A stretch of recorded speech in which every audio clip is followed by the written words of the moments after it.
Class എന്ന് പറഞ്ഞ് നമുക്ക് നിർത്താൻ സാധിക്കില്ല. ക്ലാസ് ഇത് അവൻ ഇരിക്കുന്നത് ക്ലാസ്സാണ് സെക്കൻഡ് ക്ലാസ് എന്ന് പറയും. അല്ലാതെ അവനിരിക്കുന്ന ക്ലാസ്സാണ് സെക്കൻഡ് ക്ലാസ് എന്ന് പറഞ്ഞ് സാധാരണഗതിയിൽ മലയാളി നിർത്താറില്ല.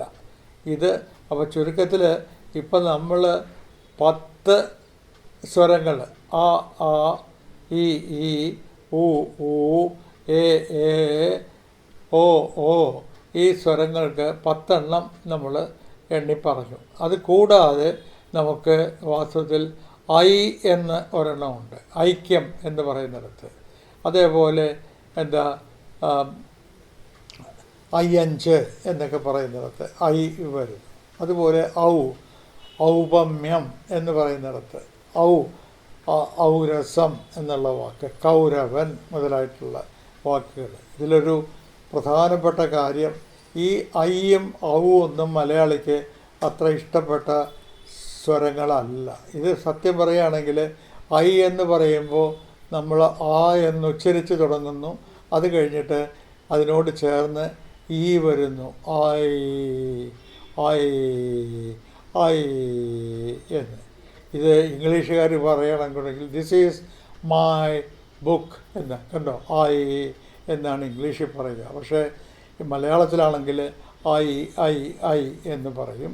മാത്രമല്ല, നമ്മൾ കൈ എന്നെഴുതിയാൽ പോലും കയ്യും തലയും പുറത്തിടരുത് എന്ന് ബസ്സിലൊക്കെ എഴുതി വയ്ക്കുകയാണെങ്കിൽ അത് കാ എഴുതിയിട്ട് ഇയ്യ ആണ് എഴുതുക, കയ്യും.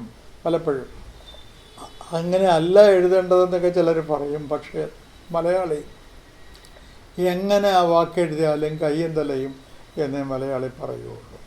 അതേപോലെ അയ്യഞ്ച്, ആയി അഞ്ച് എന്നാരും പറയില്ല, അയ്യഞ്ച് എന്ന് പറയാനാണ് മലയാളിക്ക് ഇഷ്ടം. അതുപോലെ കൗരവൻ, ഗൗരവം, ഇങ്ങനെയൊക്കെയുള്ള വാക്കുകൾ ഇതെല്ലാം നോക്കുക, ഇത്തിരി ആലോചിച്ച് നോക്കിയാൽ ഇതൊന്നും സ്വതേ മലയാളത്തിലുണ്ടായിരുന്ന വാക്കുകളല്ല, ഇതെല്ലാം സംസ്കൃതത്തിൽ നിന്ന് വന്ന വാക്കുകളാണ്. ചുരുക്കത്തിൽ ഇപ്പോൾ നമ്മൾ 10ഉം 2ഉം 12 സ്വരസ്വരങ്ങളെ പറ്റി ഇപ്പോൾ മനസ്സിലാക്കി. ഈ സ്വരസ്വരങ്ങൾ എങ്ങനെ ഉച്ചരിക്കുന്നു എന്നുള്ളതൊക്കെ നമുക്ക് ക്രമേണ മനസ്സിലാക്കാൻ സാധിക്കും. ഒരു സ്വരം ഉച്ചരിക്കുമ്പോൾ 3 പ്രധാനപ്പെട്ട കാര്യങ്ങളാണ് ശ്രദ്ധിക്കേണ്ടത്. ഒന്ന്, ഈ നാവിൻ്റെ ഏത് ഭാഗമാണ് ഉയരുന്നത് എന്നുള്ളത് ശ്രദ്ധിക്കണം. ചുരുക്കത്തിൽ ഒരു ഉദാഹരണം പറഞ്ഞു കഴിഞ്ഞാൽ ഈ ഈ ഈ ഈ എന്ന് പറയുമ്പോൾ നാവിൻ്റെ മുൻഭാഗമാണ് വായ്ക്കകത്ത് ഉയരുന്നത് എന്ന് നമുക്ക് സൂക്ഷിച്ച് ശ്രദ്ധിച്ച് ഉച്ചരിച്ച് ശീലിച്ചാൽ മനസ്സിലാകും.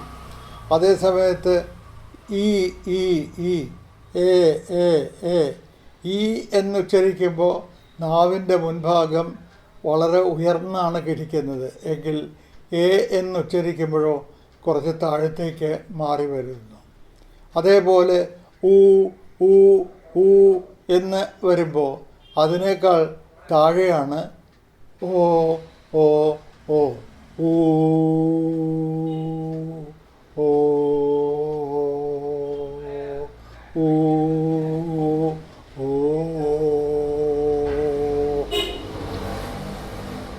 ഇനി വേറൊരു കാര്യം കൂടിയുണ്ട്. വായുടെ ഏത് ഭാഗത്താണ് ഈ ഉയർച്ച സംഭവിക്കുന്നത്? ഈ വായുടെ മുൻഭാഗത്താണ് അല്ലേ? ഈ അതേസമയത്ത് ഊ ഓ വായുടെ പിൻഭാഗത്താണ്. അപ്പോൾ ഈയും എയും ഉച്ചരിക്കുന്നത് മുൻഭാഗത്തും ഊയും ഓയും ഉച്ചരിക്കുന്നത് ആ സമയത്ത് നാവിൻ്റെ പിൻഭാഗമാണ് അവിടെ നമ്മൾ പ്രയോജനപ്പെടുത്തുന്നത്. ആയുടെ കാര്യത്തിലോ ഈ 2 തരം സ്വരങ്ങൾക്ക് ഇടയ്ക്കാണ്.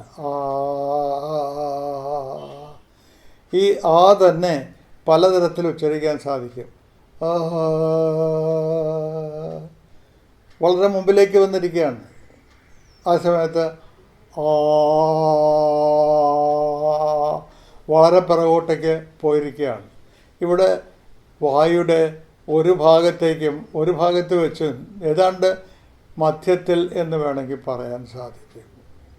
അപ്പോൾ നാവിൻ്റെ വായുടെ നടുഭാഗം, വായുടെ മുൻഭാഗം, വായുടെ പിൻഭാഗം, ഈ 3 ഭാഗങ്ങളിൽ വച്ചിട്ടാണ് ഈ നാവിൻ്റെ ഏതെങ്കിലും ഒരു ഭാഗം, നാവിൻ്റെ മുൻഭാഗവും നാവിൻ്റെ നടുഭാഗവും നാവിൻ്റെ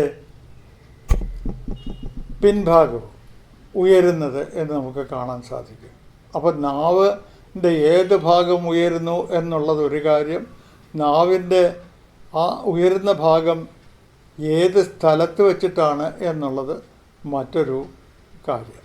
ഇനി വേറൊരു കാര്യം കൂടിയുണ്ട്. സ്വരങ്ങൾ ഉച്ചരിക്കുമ്പോൾ ചുണ്ട് എങ്ങനെ ഇരിക്കുന്നു എന്നുള്ളതാണ്. ഒന്ന് ഊ, ഈ, ഊ എന്ന് പറയുമ്പോൾ ചുണ്ട് ഉരുണ്ടിരിക്കും. അതേ സമയത്ത് ഈ എന്ന് പറയുമ്പോൾ ചുണ്ടുകൾ വിടർന്നിരിക്കുന്നു. അത് തന്നെയാണ് ഓ, ഏ, ഓ ഉരുണ്ടിരിക്കുന്നു, ഏ വിടർന്നിരിക്കുന്നു. ആയുടെ കാര്യത്തിലോ ഈ അത്ര ചുരുണ്ടിരിക്കുന്നുമില്ല, അത്ര വിടർന്നിരിക്കുന്നുമില്ല. വേണമെങ്കിൽ നമുക്ക് ആ എന്ന് ഉരുട്ടിക്കൊണ്ട് ആ ഉച്ചരിക്കാൻ സാധിക്കും. അതുപോലെ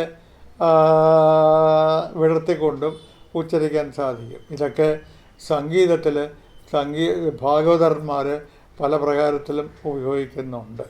അപ്പോൾ ഇപ്പോൾ നമ്മൾ പരിചയപ്പെട്ടത് ശരിക്കും എത്രയാ 12 തരം സ്വനങ്ങളാണ്. ഈ സ്വരങ്ങൾ എന്ന് നമ്മൾ പറയുന്നു.